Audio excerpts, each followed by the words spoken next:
కరీంనగర్ జిల్లా తెలంగాణ సాహితీ జిల్లా అధ్యక్షుడిగా ఈ ధర్మ సమాజ్ పార్టీ చేస్తున్నటువంటి ఈ కార్యక్రమం ఏదైతే ఉన్నదో అది ధర్మబద్ధమైనటువంటిది.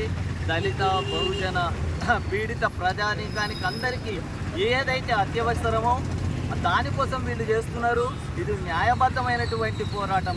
ఈ పోరాటంలో వీళ్ళు విజయాన్ని సాధించాలని మేము కోరుకుంటున్నాము. రచయితలుగా మేము అన్ని విధాల ఇలాంటి ఉద్యమాలకు సహకారం అందించడానికి సిద్ధంగా ఉన్నాము.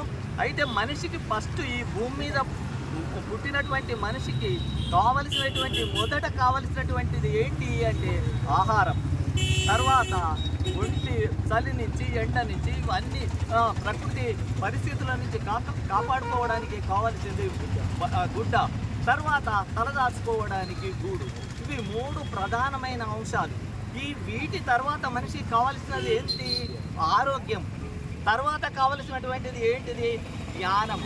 ఆ జ్ఞానము అనేటువంటిది ప్రజలకు హక్కుగా, భూమి మీద పుట్టిన ప్రతి వ్యక్తికి ఒక హక్కుగా అందవలసినటువంటిది విద్య. ఆ విద్య నుంచే జ్ఞానము లభిస్తుంది.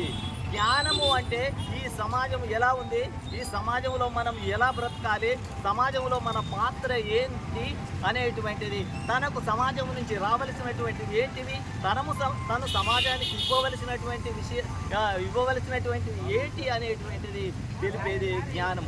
ఇవాళ పరిస్థితి ఏ విధంగా ఉన్నది అని అంటే ఎప్పుడో మన భారతదేశం ప్రైవేటీకరణ క్రమంలో